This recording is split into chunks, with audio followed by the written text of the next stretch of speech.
আর এতটা হাঁটার পর আবার আমরা দেখতে পেলাম আরও একটা সিঁড়ি এখনও পেরিয়ে যেতে হবে। ওটা দেখে তো আমাদের ফার্স্টে মনে হচ্ছিল আর আমরা পারবো না।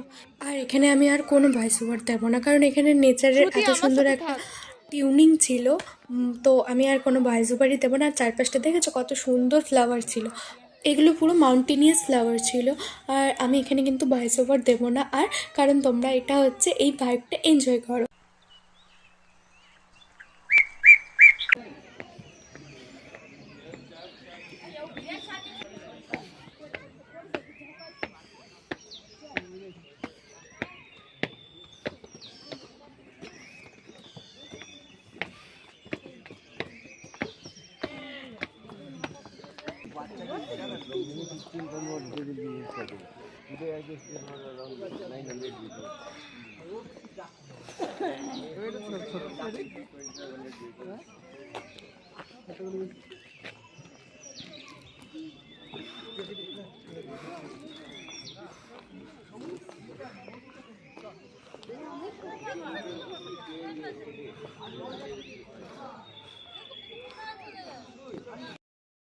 আর আমরা এতটা সিঁড়িতে স্টেপ ফেলে যেতে পারছিলাম না। আর সত্যি কথা বলতে টেম্পেলে সেরকম আমরা ঢুকিও নি কেউ, কারণ অনেকটা উঁচুতে ছিল, অনেকগুলো সিঁড়ি পেরিয়ে যেতে হতো।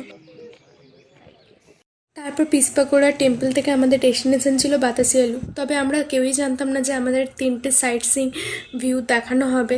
আমরা কেউই রেডি হয়ে সেরকম আসেনি। আমরা তারপরে শুনে তো মানে সবাই আমরা ওটাতে ডিসকাশনে বসে গেছিলাম, মানে নিজেদের কথা হচ্ছিলাম যে আমাদেরকে কেন জানানো হয়নি যে আমাদেরকে এরকম 3টে স্পট দেখানো হবে বলে।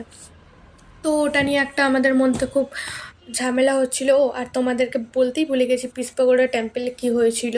তো আমরা যেখানে আমাদের গাড়ি পার্কিংয়ে রাখা ছিল, আমরা যেখানে দেখে গিয়েছিলাম ওটা ওখানে রাখা ছিল, ঠিক আছে, ওটা দেখে গেছি। কিন্তু আমরা যখন পিসপাগোড়া টেম্পল থেকে বেরিয়ে এসে দেখি ওখানে গাড়ি ছিল না। তো আমরা এবারে ভয় পেয়ে গেছি সবাই যে কী হলো ব্যাপারটা, আর এরকম কেন হলো।